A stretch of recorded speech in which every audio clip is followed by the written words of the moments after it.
Много ми е драго. Къде?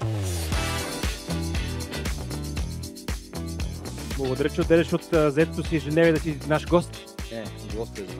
Доста хора ни гледат и онлайн, така че скачам директно в екшена. Искам да признавам се, че като се готвих за тази сесия, бях искрено впечатлен от числата, които прочетох за Shelly Group. В медиите чухме юникорн и успехите, но като видиш числата става истинска и реално това нещо. Позволете ми да кажа няколко числа. И надявам се да са сравнително актуални, поне така пишеше. В рамките на една година вие правите 10 милиона нови устройства, произвеждат, които са над 3000 нови умни домакинства на ден, които се оборудват. 3000 семейства всеки ден се оборудват с устройства от Shelly Group. Имате 26 000 устройства, които се активират всеки ден в това цялото нещо. Ефективно това значи, че на всеки 3 секунди има устройство. Точно така. Устройство в момента някъде се активира ваше. Така изглеждат. В рамките на тези 30 минути 600 устройства ще бъдат активирани. Имате 21 нови продукта през 23-та, 15 през 24-та, надявате се някъде между 25 и 45 тази година. Предполагам, че ще постигнете успехите си там, които очаквате. Вашата официална market valuation оценка е 1,1 милиарда евро. И имате около 300 човека, 277 по последно аз това видях в Financial Report ви рових 277, сигурно съм, че над 300 в момента. Повече са, да. Повече. Първо поздравление за това, благодаря. наистина впечатляващи числа са това. Преди да стигнем до го прави Shelly Group в момента обаче, бих искал да започнем в началото на твоето пътешествие като предприемач. Ти започваш компании в училище все още, тинейджър, и продължаваш да се реинвентваш, да правиш нови и нови неща. В началото всъщност се занимава с софтуер за кабелни телевизии. Да, точно така. И сега вече Shelly IoT продуктите, които тук що споменахме като цяло. Какво през всичките тези години те държи все още мотивиран, енергизиран да развиваш себе си, да развиваш компаниите, с които си захванал? Само ти кажа от начало, защото това е интересно. Дипломната работа, значи, така и не завърших висше образование, имаше много работа и просто вече имах доста добри приходи, за да имам време да уча. Опитах да завърша университет, след първата година се оказа, че не става. Няма време. Но изключая това нещо, като не съветвам никой да го прави, това си е много хубаво, просто тогава това беше времето и така беше ситуацията. Но всъщност дипломната ми работа в техникума беше, аз я бях измислил, беше връзка между 100 компютъра в училището, където може на един компютър, като пишеш, да излизат съобщения на другия, само казва чат, тогава такава дума нямаш. Беше размяна на съобщения. Да можеш да изпратиш снимка от твоя флопи диск на другия, само викат окей, шеринг или файл шеринг, тогава такава дума нямаше. И тези компютри комуникираха по 3 кабела, а не по 2, помежду си едновременно, изчакваха се, само казват нетворкинг. Мисля, че тогава интернетът беше измислен 2-3 години по-рано, но никой му казваше интернет. Извинявай, дай контекст на хората, коя година Да, това е 90-та. Там е където, да, 90-та година. 89-та, 90-та. Помниш, тогава преподавателите събраха и ми казаха, ние нищо не разбираме от това, което си направил, така че ще изпитаме върху захранването на компютъра. И писаха 4, защото аз не разбирах пък нищо от захранването на компютъра. Но самия факт тогава дълго време съм си мислил, че много е важна средата и средата, в която се развива в момента обществото е много по-различна и възможности, които имат хората, защото ако тогава страната ни, тя тъкмо беше в процеса на преход, нали, между комунизъм, социализъм и вече модерно общество, тогава всъщност ако имаше създадената среда, като в момента веднага може би ще да съм получил предложение за работа или нещо. Нещо ще веднага да се случи, докато тогава просто ми казах, че не разбират нищо и да си отговоря за хранването на компютъра. Четвърка. Толкова. Така че на втория въпрос, всъщност цялото нещо, което ме е водило до сега и това всичките бизнеси, които съм правил, защото това са поредица от такива, нали, кабелна телевизия в Бургас, после кабелна телевизия в София, Продадах този бизнес. Между време бях започнал да правя два от вестниците в България, GSM Review и PC Review, които станаха доста популярни също по това време. Имах компютърни клубове между време, нали, да, няколко компютърни клубове, защото им беше модерно времето по това. Сутринта, между другото, имахме панел от 8 човека, голяма част, които бяха в Gamers Workshop, нали? То ще говорихме за ерата на списанията и така че ти си бил част от тази ера. Да, абсолютно. Помня, че имах и в София клуб, в Созопол имах компютърен клуб, така че нали, и през тази ера съм минал. Но през цялото време първо е, че работейки за себе си, има две огромни предимства. Едното нещо е, че ти решаваш какво да правиш за времето си. Ако някой си мисли, че това ти позволява да имаш повече време, отколкото ако работиш за някой друг, абсолютно бъркаш. Да, значи ти си 24/7 заед, 7 дена в седмицата и решаваш много по-сериозни проблеми, защото на моменти, ако не си направиш сам заплатата, няма кой да ти даде. По никакъв начин. Второто нещо, което беше по това време трудно е в целия бизнес. Нали, след вестниците, след тогава минахме към мобилните оператори, създавайки първата система за изпращане на кратки съобщения. Тогава не беше модерно да получавате нотификация, като имате плащане с кредитни карти или банка. Но тогава ние започнахме този бизнес. Всъщност предложихме връзката между мобилните оператори и банките под формата на текстови съобщения и услуги за купуване на услуги през СМС. През цялото това време ние не сме имали възможност да получим инвестиции. Цялото нещо е било как да осигуриме всъщност средства, защото имаше много по-големи компании от нас, които вече имаха средства и тогава нали, правилото беше revenue sharing. И правилото беше, аз съм го казал и на други места, но правилото беше, че Господ е казал, като имаш една риза, дай една на ближния си. Като имаш две ризи, дай едната на ближния си, извинявам се. И всъщност това, което правех тогава е, че обикаляйки телевизии, за да може да им предложа услугата, намирайки агенти, които да предават нашите услуги, аз съм казал, виж, какво пари за заплати нямаме, обаче каквото изкараме, половината е за тебе. И в интерес на истината попадахме на много читави хора, които се чувстваха страшно мотивирани да го работят и си правиха сметката, че окей, то може да работи някъде за 1000 заплата, обаче тук може да изкара 5000. И в интерес на истината изкарваха 5000 и го правеха. Ако някой не можеше, той сам си отпадаше така по веригата на естествения процес, защото пък не може да се изкарва достатъчно пари. Ясно е, нали, там всеки може да очаква обвиненията, тя услугата не става, ама той пазара не е готов, нали, това може да се чуете от всеки. Истината е, че истинският продавач може да продаде всичко. И като намериш правилните хора, те ти вършиха работата. Така че през този целият процес едното нещо има две основни правила. Единственият начин да загубиш всичко е като спреш. Нали, по-добре да намериш допълнителен сорс от нещо друго, което да те храни, докато вярваш в идеята и развиваш. И второто нещо е, че винаги има начин. И този начин не винаги е обвързан с това ти да имаш пари, за да го направиш. Той е свързан с много повече да работиш, той е свързан да мислиш какво им трябва на другите, за да им предложиш твоето решение, издирвайки липс на пазара, нали, нишите на пазара, тъй като генерално може да се каже, че пазара има почти всичко, което човек може да си помисли, но къде е нишата и какво е предимството, и другото нещо е да намериш правилните хора, които да ти помагат. Значи това според мен е така пътя на успеха, казано. А какво все още в наши дни, при условие, че вие сте няколко стотин човека, не си сам човек, тинейджър, кодещ, какво ти носи все още удоволствие от работата ежедневно? Кои неща така с най-голямо удоволствие правиш? Да кодя. Продължаваш ли да правиш? В смисъл, че не, аз не кодя отдавна. Аз спрях да кодя още почти веднага след дипломната работа.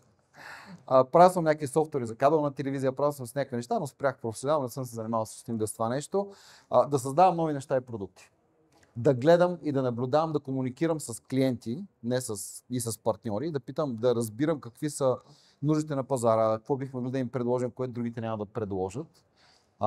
И да се занимавам с създаване на нови продукти. Нали, всеки нов продукт е до момента в компанията. Аз държа да съм първият човек, който ще го пипне, който ще си каже мнението, който ще го оцени и да използвам едно качество, което според мен всеки, който прави продукт, трябва да го има и да се опита да си го тренира, когато човек създава нещо. Проблема е, че когато той не може да си види в един момент грешките. Защото нали, всеки път той ползва и го ежедневно, прави нещо този продукт, той не може да види какво ще се случи, ако тук-що някой го купи, напълно незапознат с какво се случва, видя някаква реклама, купува си продукта, как ще се оправи с него. И това нещо, което прямо възпитаваме в компанията и уча хората, защото аз това по някакъв начин се го имам като качество, е, че мога да седна на продукт, който съм работил един месец, да си изтрия в момента от главата всичко, че знам за този продукт и като първия човек, Погледнеш нали, нови да очи хвана, го хвана. да погледне и да каже, това си го купих, хайде сега да го инсталирам, ама аз нищо не разбирам. И в нито един момент от теста на продукта, чисто потребителския тест, да не се осланям на знания, които имам преди това. Да е абсолютно изчистено. Което показва, нали, доста минуси на продукта.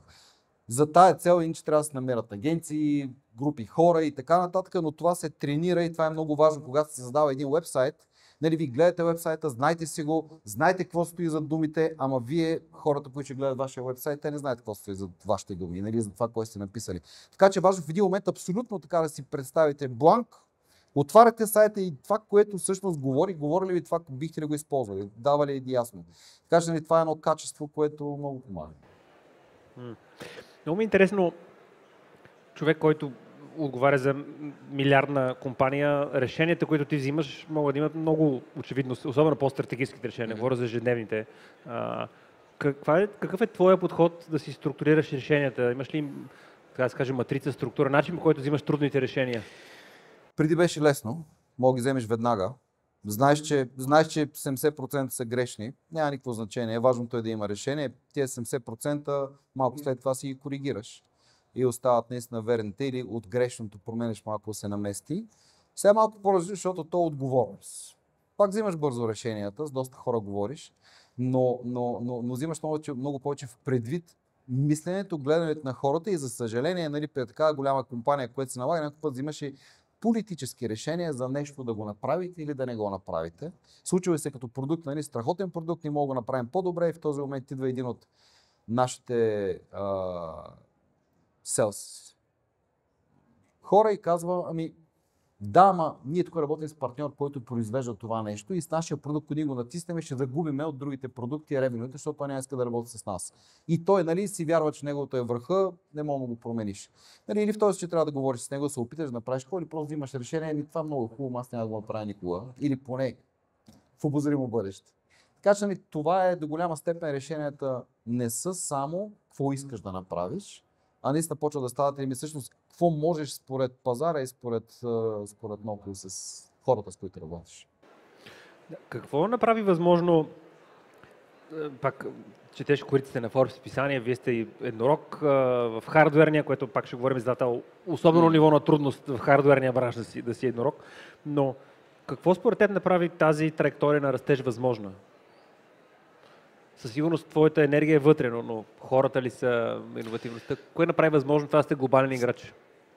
Хората са, няма как да няма доза късмет, да ви кажа, при всички положения, защото когато стартирахме, имаше едни 2 години нещастни опити, в които похарчихме доста пари, за щастие наши, не на инвеститори от предните бизнеси, докато намерим правилния път и просто след това мога кажа, че се случи. Значи, тази история се ми разказва, как се случи и как тръгна. Нищо, няма нищо. Виждам, че отдела, който между другото е 10 на човека тогава специално занимавах се за IoT, продуктите не се търсят, имаме едни 5000 продукта, не 2000 продукта на склад, които стоят една година на склад, продадени са 100. И тогава събрах всички девелопери и маркетинг екипа и им казах, вижте какво, в момента е юни, на 15 август, на края на август няма нищо всъщност, не сме оцелили, ще правим нещо друго. И тогава помня, че на маркетинг тима им казах, знаете ли какво, пари за Фейсбук няма, така че вие нямате работа, тук може да си ходите. Мисля, то няма смисъл. Какво да седи тук да правите реклами, като няма къде да ги пускаме, защото ние не сме съгласни да инвестираме повече в тая посока. И тогава аз и един от селс хората, единствения всъщност, седнахме да пишем на всички инфлуенсъри имейли. И във Фейсбук, и на LinkedIn, и ги пишеме. Какви сме готини, виж какви продукти имаме, нямаме пари да ти платим, ама ако хвърлиш много на продукта, ще бъдем благодарни. Един единствен реагира. Том Тайт се казва в щатите, доста известен инфлуенсър, Роб Тайт, извинявам се, доста известен инфлуенсър, който каза, вие китайци не сте, не сме китайци. Добре, айде ще видя какво. Пратете ми да какво има, пратихме му и той на 20 август пусна ревю. До края на годината бяхме продали 500 000 девайса. 500 000 бройки от този конкретен продукт? Да. Вау. И нямаше реклама, нямаше маркетинг, не беше свързано директно с това нещо. Сега, тук нататък сега какво да кажа? Той може да ни отговори.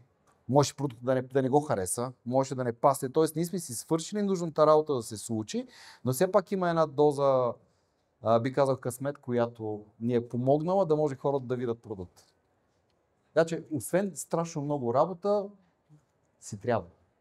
А как успявате да поддържате това ниво на по-рано казах, увеличавате бройките на продуктите всяка година, които излизат новите продукти, което с по-голям екип и предполагам тази по-голяма комплексност на решения екипи, това си предизвикателство организационно, бих предполагал. Да, така е, обаче сме го приели по друг начин. Всеки екип е като стартъп вътре в компанията. Те са си отделни, всеки продукт се прави примерно от 5, някой път могат да включат временно хора, които да им помогнат, но не е повече от 5 души, даже има продукти, които се правят от 3 души. И тези екипи, те си работят, те са абсолютно гъвкави да правят каквото си искат. Като по отношение на продукта, реално нямат бюджет, което е хубаво за тях, нали? Но имат срок. Да, и за това време те създават, да кажем, ако говорим за тези 50 продукта тази година, в момента основата на продуктите е така наречения Product Owner, който води всъщност продукта. В момента има 7 Product Owner, т.е. всеки от тях трябва да създаде по 6 продукта тази година, нали, като цяло, което може да се струва много, но в същото време то на един продукт той някакво да мисли цял ден да го подрежда, нали? Той не плете гоблен, нали? Той задава някакви задачи и след това има време да направи следващата задача, така че нали, те паралелно работят по 2 или 3 продукта. Така че, колкото и да голяма компанията, ние държиме, че хора, който създава продукта от 5 души, оттам нататък вече акаунтинг, селс, нали? Там експлозивно нарастват, за щастие не съм в селс, аз занимавам се с продукти, така че там за да остава процедурите на тях. Да. Много ми е интересно каква намираш, че е разликата в ранната фаза на Алтерко по това време, Шели вече, versus Шели публичния юникорн компания. Усещаш ли повече лично върху себе си напрежение и върху CEO-то ти, който е част, мисля, че немец, ако не са, който е част това нещо. Усещаш ли ти вие повече напрежение в този публична роля, която се намирате в момента като компания? Не, като публична роля, значи основното нещо, наистина голямата разлика в компанията, че нещата преди се случваха поне 3 пъти по-бързо. Така ли, че в момента процесът е по-бавен. И то не е по-бавен поради друга причина, защото ако в началото направим грешка, тя струва ефтино. Няма значение дали ще е грешка при проектиране на продукт, дали ще е грешка при производство, дали ще е грешка дори при фактуриране, дали ще е грешка къде ще го пуснем на пазара, къде ще го насочих на пазара, това е нещо, което е ефтино, коригира се бързо. Сега обаче при обемите, които правим, всяка една такава грешка е много скъпа, което означава, че нещата трябва да се обмислят и тестват много по-дълго време. Трябва да се проверят кампанията, ако в началото да ни казваме, окей, ние продаваме в Германия, какво не интересува някъде друга или света, какво се случва. В момента, нали, тъй като продукти са по цял свят, ти имаш предвид регулациите на целия свят за този продукт, които трябва да се приложат. И всъщност забавянето е заради това да можеш ти да си сигурен, че това, което пускаш на пазара, не произвеждаш в началото 100 продукта да ги тестваш, ти тръгваш с стотици хиляди, което автоматично ти прави възможния ефект. Да, ефективно те не са 40 продукта на година, те са много повече от 40, защото всеки има вариации спрямо лука. Да, и освен това всеки от тях се произвежда в милиони, а не в десетки хиляди или хиляди, което всъщност това така да са много по-внимателен. Така че затова е по-бавно. А пък по отношение на напрежението, бих казал, че не. Значи едното от предимството си на борсата, да нямаш, нали би казал така, Angel или друг вид инвеститори отгоре, е, че всъщност ти продължаваш да си контролираш, да си управляваш напълно компанията, ти имаш шерхолдери, акционери, които те следват резултата и това се отразява в цената на компанията и на акциите на компанията, но никой от тях не се намесва по никакъв начин в оперативната работа и отчете. Звъни по телефона с въпроси, защото ти мога да кажеш, няма ти кай нищо и да му затвориш, защото той няма право това нещо. И освен това ти нямаш право да разказваш на всеки по-отделно нещо. Нали, ти си имаш публична информация и тя е най-важната за всичко. И просто това по някакъв начин създава това, че наистина ти си работиш твоята работа, просто имаш едни хора, които са повярвали и реално ти пари от това не правиш и не взимаш като компания, защото ние не сме рейзвали да привлечеме средства веднъж в началото. И оттам нататък нищо, те просто са ти хора, които ти управляват оценката на компанията и те правят приходи и печалби. Така че не бих казал, че публичният пазар срещу един фонд, който да иска отчети всеки месец, да пътува и тук отговаря и показва им сега какво си направил, какво мислиш да правиш в бъдеще, това напрежение там в публичния сектор го няма. Добре, все пак, може би има някаква цена, която основателя плаща, ти сам каза, че като си в началото си 24/7, 7 седмици, 365 дни в годината, да се вика.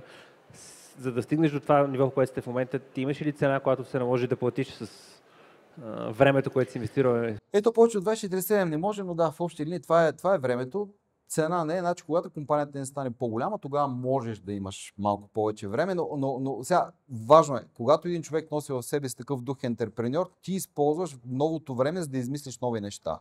Да измислиш така, ако бизнесът в момента не е automation, от там нататък има различни вертикали. Home automation, industrial automation, различни видове. Всъщност, ако ти имаш свободно време, то в един момент това напрежение и този начин, който си свикнал да правиш работа, това ти е като допамина и нещо, което, нали, ако нямаш работа, нещо е грешно, нещо усещаш се, че не е наред.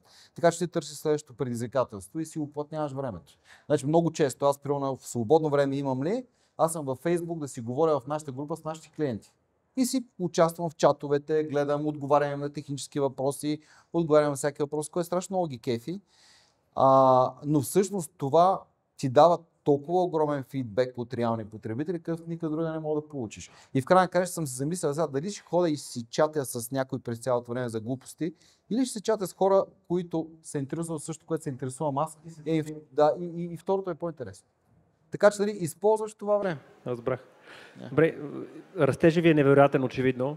Има ли неща, които те притесняват, че особено в публичния пак сектор, който се намирате, така да се каже, ситуация, има какъв doomsday сценария? Има ли сценарий, в който те притеснява тебе, бе? IoT вече няма да е това, което беше. Не, точно IoT не. Това не ме притеснява. Не би казал, че от страна на публичния сектор и нещата и растежа, нали, нещо утре да стане и да се срине така изведнъж. Не, нещата не стават така. Винаги може. Нали, окей.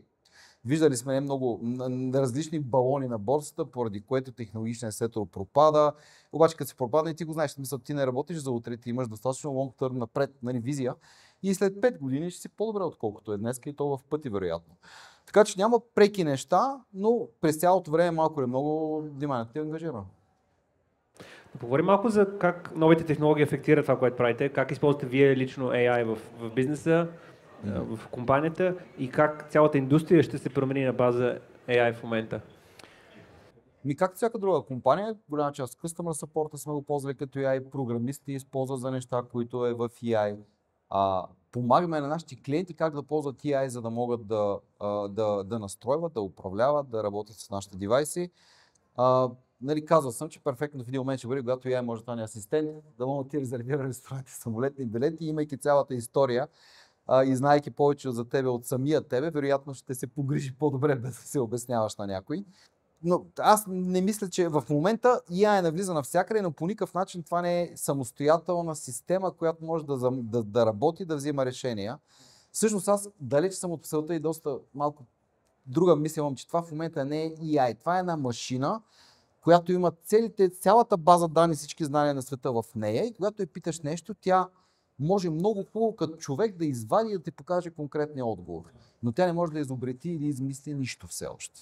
Нали, тя може да направи милиони комбинации и да ти каже, тази ми се струва най-добра, но това не е начина на... Всъщност, тя не е интелигентна, тя просто много бързо може да прави милиарди комбинации. Да. И в момента това е нивото на AI, всички хора го объркат много с това, че покрай